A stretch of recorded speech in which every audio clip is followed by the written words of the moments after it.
The dealership is offering 3.2% interest on all 5-year new car loans. What will his monthly payment be? How much interest will he pay over the life of the car loan? So part A, I think we know that this has to be an installment loan formula, and we want to know what his monthly payment will be, not the maximum amount that he can purchase. So if I look again at my formula sheet, there it is. I can see installment loans, I have two formulas. One of them is solved so you can find what the payment is, and the other one is solved so you can find the maximum purchase price for a car in this case. We want the one where it's the payment, so I'll copy that one down. All right, so I need to know the amount.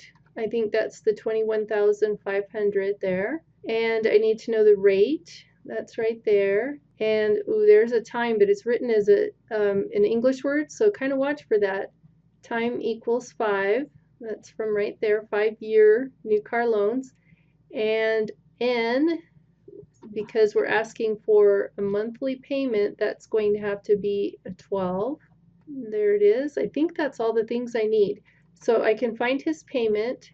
I have 21,000 times the rate, which is 0.032 over 12. All of that will be divided by 1 minus 1 plus 0.032 divided by 12 to the negative 12 for the N, 5 for the T. Negative 12 times 5 is going to give me negative 60. You can do that on your calculator. 12 times 5 is 60. And then I need the 0.032 divided by 12 for the rate over the N. And I get 0.0026 repeating. Store that in A. So I'm just going to update my formula so I know where everything is. And my A is 0.0026 repeating. And now it looks like I can calculate most of the denominator. I might want to go ahead and calculate the numerator and store that in B, for example.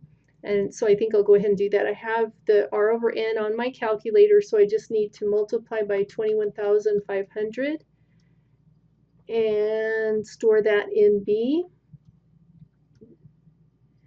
So my problem is now, which we stored in B, and then I need to calculate the denominator. So I'm going to start inside those parentheses and do 1 plus A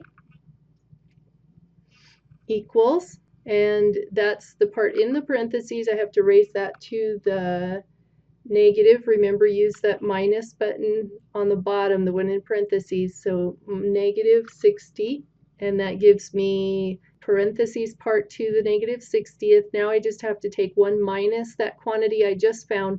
Remember, it's 1 minus the quantity, not that quantity minus 1. I have to say 1 minus answer to get it in the right order. And I end up with 0.1476. Let me write that down. And I want to take B divided by this number here. And that's sitting in my answer bin at the moment. So I'll just do recall, slide over to B, equals divided by answer.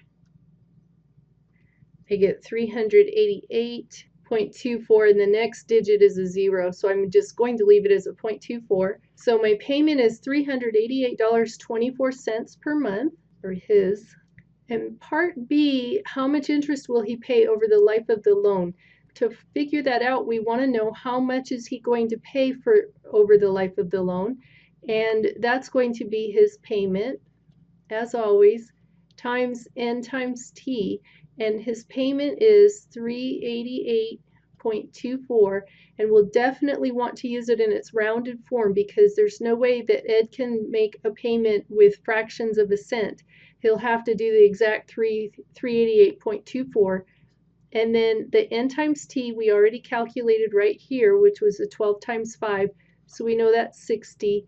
So I'll just do 388.24 times 60, that's how many payments he's going to make, and I will get $23,294.40. Now his car cost, his sale price for his car was $21,500. So if I subtract that off, because that's the smaller number, and so over here minus 21,500, that will give me the amount of interest that he's paying, 1794.40. So he will pay $1,794.40 in interest.